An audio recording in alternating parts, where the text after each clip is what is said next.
Magandang araw po sa ating lahat. Welcome po sa Daily Word. Salamat po sa lahat po ng nanonood at napadaan lang sa mga ginagawa nating video at nawa po'y magdala ito ng pagpapala sa iyo at sa iyong pamilya. So tayo po muli ay mag-aral at magnilay-nilay ng salita ng Diyos at itutuloy po natin ang ating series na The Book of Proverbs. So ang ating text po ay magmumula sa Kawikaan 1, 10 hanggang 19. Sabi doon, anak, sakali mang akitin ka ng mga makasalanan, huwag kang papayag, tanggihan mo sila.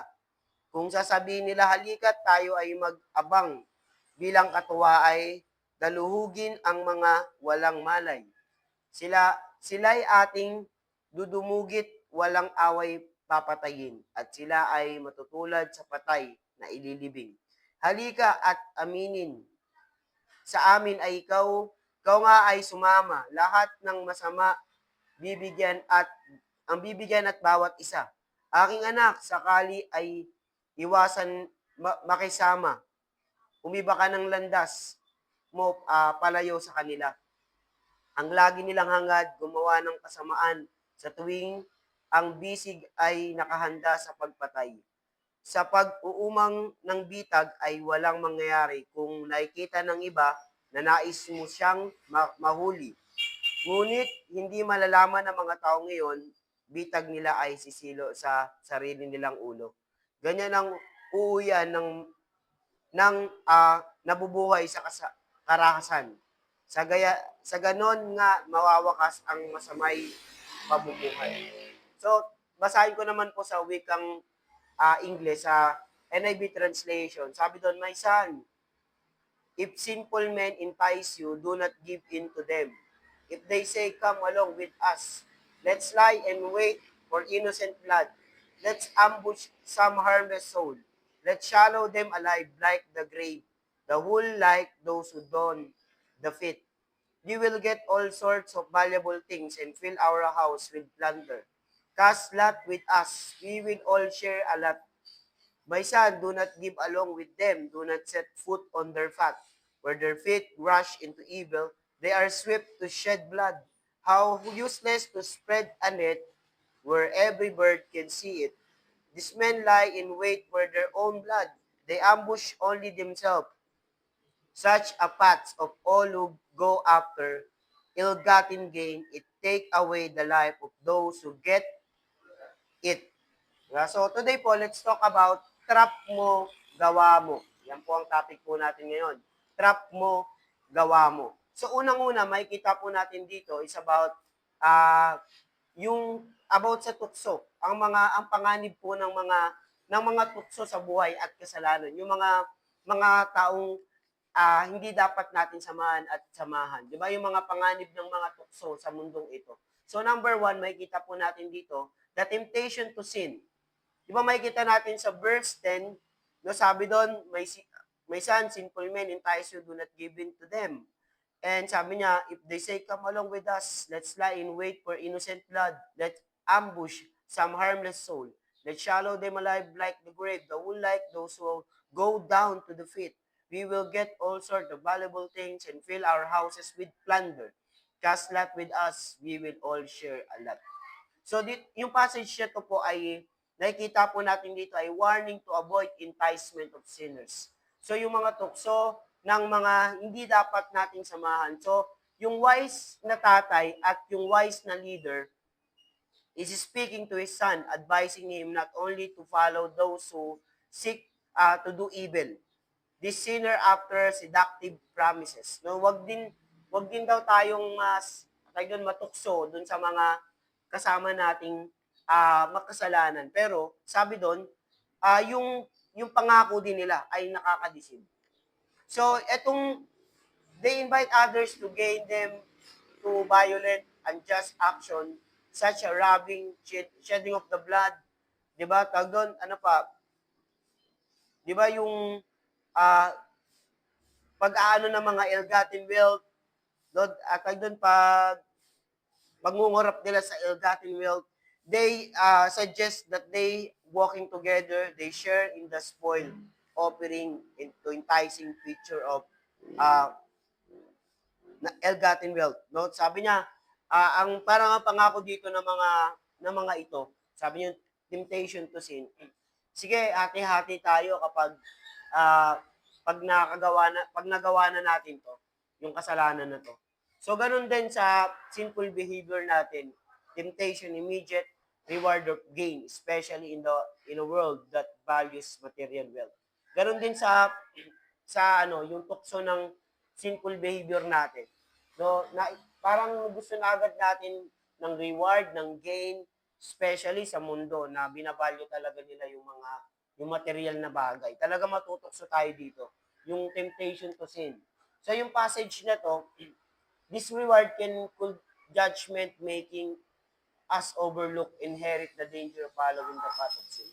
So makikita natin yung sinasabi dito, maiiwasan po natin yung mga tukso sa magitan po ng mga sinasabi po kanina dito, no?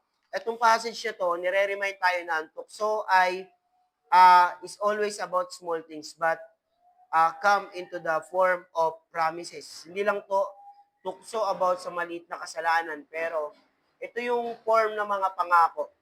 Nag-o-offer ng success, status, di ba, ng unjust at pagiging corrupt. Diba? Ganito pala yun. Yung tukso pala, ito pala yung mag-lead sa atin sa corruption. Ito pala yung mag-lead sa atin sa madaliang success at status sa buhay. Kaya po importante po na talaga importante may wisdom tayo ni God. No? Wisdom tayo ng salita ng Diyos upang hindi po tayo madala ng kahit anong tukso sa mundong ito. Sabi nga, do not conform the pattern of this world, but be transformed by the renewing of your mind, but changing the way you think. Diba? Through, syempre, the word of the Lord. Diba? Syempre, the word of the Lord. So, the temptation to sin, may kita po natin dito, di ba, na sa verse 10 hanggang 12, di ba, talagang sabi niya, nagyaya sila, come. Di ba, talaga, ano natin sila. Kumbaga, parang tuksoin natin sila gumawa ng mali. At, di ba, lahat ng mga lahat ng may spoil natin ay hati-hati tayo. Parang ganun. So, ayun yung unang-una, the temptation to sin. So, pangalawa po, the danger of sin and the deception of evil. So, the Father urged to cannot walk in the way the wicked to avoid paths of violence and greed. So, yung Father, no, sinasabi dito ng tatay sa verse 15, tsaka hanggang 17, basahin ko po. My son, do not go along with them. So, huwag ka sumama, sabi doon. So, do not set foot on their paths. Huwag mo din ilagay yung, yung paa mo sa kanila, huwag mo isama. For their feet rush into evil. Sabi doon, for their feet rush into evil. They are swift to shed blood. How useless to spread a net where can every bird can see. So may kita po natin dito na yung metaphor, na yung he point out that those who rush into evil and are not wise. Their feet rush into evil. They are quick bloodshed. May kita po natin dito na no yung mga wala pong wisdom or di the wise, no, it can lead to sin. It can lead to do evil. At sabi doon, sabi pa ng metaphor dito of bird can see a net as spread out further reveal the foolishness of such a fat.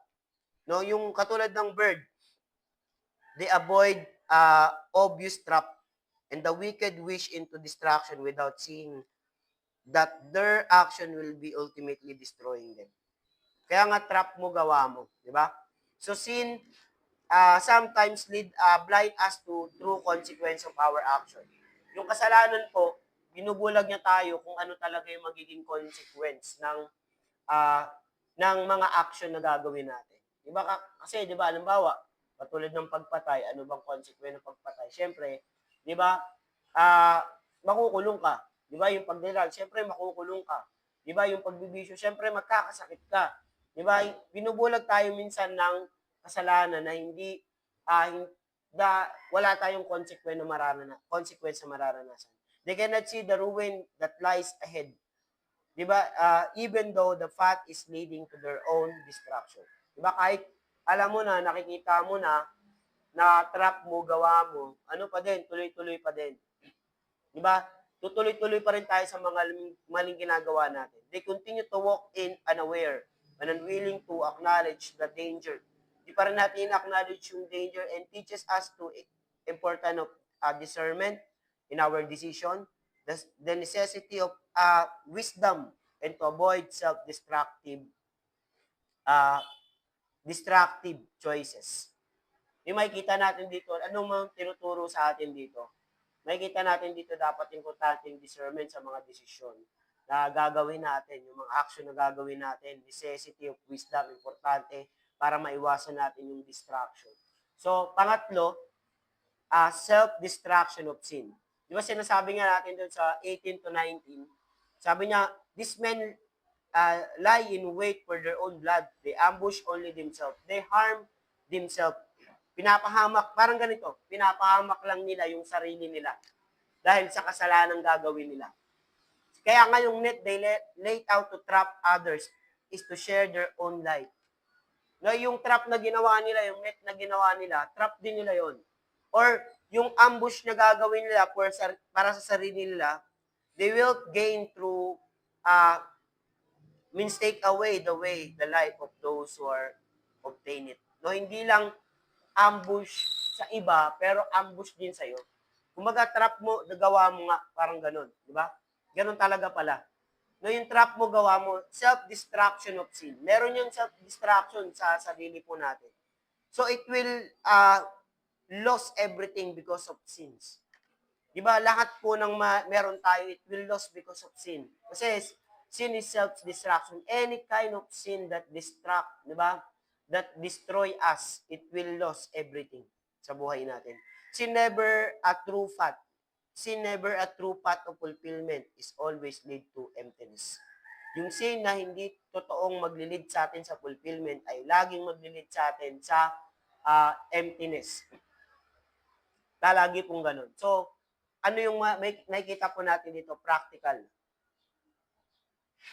Number 1, the resist of the lure of immediate reward. Just as sinners, in the passage, the promise quick gain through unjust reward. Diba, natutokso ng mabilisang gratification sa financial, sa success, sa social status, sa personal gain. We must remember that true success and peace comes form of walking in right integrity and righteousness. Resist the lure of immediate reward. But kung nakikita naman natin, mabilis naman tayo yaman, mabilis naman tayong aangat, or kaya sa personal mo lang na buhay, sa financial, sa success mo, sa social status mo, sa personal gain mo, kung ito naman yung maglilid sa'yo sa kasalanan at maglilid sa'yo sa kamatayan, sa trap mo, di ba? Iwasan po natin. Kaya importante po na yung tunay na success at kapayapaan ang galing po sa integrity at pagiging matuwid natin. Integrity and righteousness. Di ba, that comes from the Lord. So resist, iwasan po natin, no, labanan natin yung mga immediate reward. Ayan, di ba? Na pwedeng magdala sa atin sa mga tukso. Pangalawa, recognize the consequence of sin. Yung Proverbs po, di ba, it teaches that sin lead to distraction. So not only for victim, but for those who commit the sin. Hindi lang ito sa mga biktima, pero doon din ito sa gumawa ng kasalanan. Sa nagnakaw, sa pumatay, sa bisyo, sa lahat. So sin is distort or understanding what is truly good and valuable, and desirable. So yung sin ay nagde-distort sa understanding natin kung ano yung mabuti, kung ano yung mas desirable, ano yung mas importante sa lahat. So, recognize the consequence of sin. Meron talagang consequence of sin. We need to actively resist being deceived by the temporary rewards. Sin that often knowing that they are come from great cause. Great loss pala. Diba, ano natin, no, i-resist natin yung mga deception na temporary lang naman, pero maglilid sa atin, pag ginawa natin, maglilid sa atin sa matinding pagbagsak ng buhay natin. Kaya uunang-una ni practical resist the lure of immediate reward. Pangalawa, recognize the consequence of sin. Dapat alamin natin ano ba yung magiging consequence ng mga gagawin nating kasalanan. Di na po ako mag-example kasi alam ko po it's about insight no of mga pinag-aaralan po natin dito. Alam ko po habang nakikinig ka, naiisip mo ano ba yung mga pwedeng consequence na pwedeng mangyari po sa akin kapag ginawa ko tong bagay na to. Pangatlo is walk in wisdom and discernment. So, si Solomon, ine-emphasize niya po dito yung importansya ng wise counsel na meron ka talagang tamang taong nakapaligid sa buhay mo at discernment to avoid traps of a wicked in avoiding traps of the wicked. No, yung para ma-avoid mo yung mga trap ng mga masasama. And sinasabi, they blind avoid to out, we are called to see the traps and before us in temptation and to avoid them. Para makita din natin yung mga trap na nagbubulag sa atin na pwedeng ma-discern na natin no bago yung mga tukso na to at para ma-avoid din natin, para maiwasan din po natin. So kailangan natin ng daily commitment to God's wisdom. Itong araw-araw na pakikinig ng salita ng Diyos ay paalala po sa atin lagi. No, particularly when we face with decision that could lead us astray.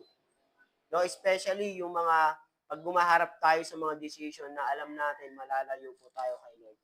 Di ba, unang-una po, i-recap lang po natin, number 1, the temptation to sin. So, pangalawa, the danger of sin and the deception of evil. Pangatlo, self-destruction of sin. And what is practical things that we must do is to resist the lure of immediate reward. Pangalawa, recognize the consequence of sin. Pangatlo, walk in wisdom and discernment. Every day, importante po talaga na meron tayong wisdom ng galing sa salita po ng ating Panginoon. Magandang paalala po ito para po sa bawat isa po sa atin na nakikinig at lagi sumusubaybay po sa ating daily life. And tayo po ay mananalangin sa ating Panginoon.